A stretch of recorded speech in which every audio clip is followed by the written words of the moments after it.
It took me 3 hours to put together a chair that should have taken 20 minutes.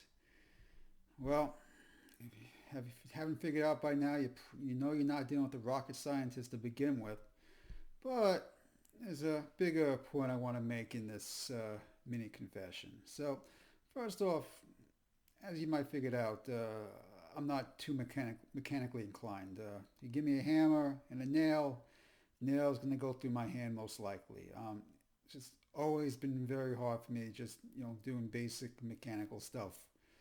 But in the past, I would have not tried to even bother to put together this chair. I would just said, I'm just not good at this and, forget it. I'll just have someone else do it or I'll pay someone else to assemble it because I don't want to deal with it.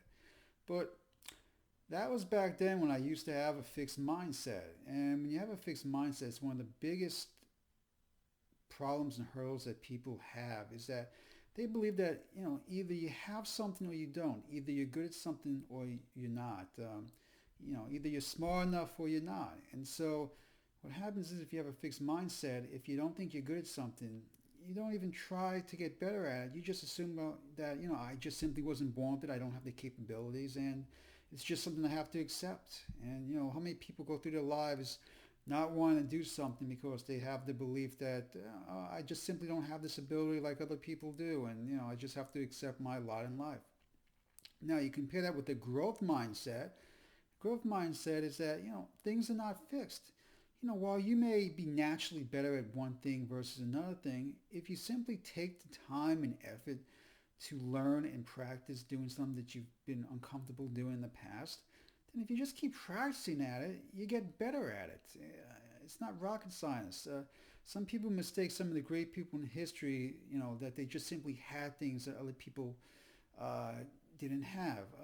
Michelangelo, Leonardo da Vinci. I mean, they worked for so many years at their craft, years and years and years and years, before they actually ever became famous. Mozart spent like 17 years composing symphonies until he finally hit the big time with one of his more famous ones. And I can't remember what it is at the current time, but it took him 17 years of hard work and practice before he finally became famous. And this is from someone whose father was a musician. So I mean, he had the genes, but he still had to work at it a lot.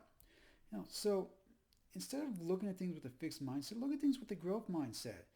How can you improve on things that you're not naturally good at? Don't accept that you're just simply not good at it. Just work at it. And if you do that, you're going to start to remove some of the artificial limits that you've placed on your life. If you start to look at things with a growth mindset, if you give yourself the chance to evolve and do things you haven't done before, with the humility and the patience that it's okay if you fail a few times before you figure it out, you're going to wind up doing a lot more in your life than you are currently. Um, so it took me, 3 hours to put a chair that should normally put someone, 20 minutes. But then I took on a bigger project. I took on trying to put a table together, which is probably harder than putting a chair together. Although, with me, who knows? But it only took me 90 minutes to put a whole table together versus 3 hours to put a chair together. Because through suffering by putting a chair together, I got a little bit better at assembling things, which I applied to my next thing. And so, what do you know? I got better. So, again, just practice. You don't have to have the natural abilities to be successful. Just be willing to put in the work, suffer a little bit, deal with some stress and failures that come along the way. But you have that growth mindset, you're just going to be so much better off. And who knows, maybe I'll put together something else that's even bigger than a table. Won't take me more than an hour. I mean, that could be magical. Who knows? Anyway, take care, guys.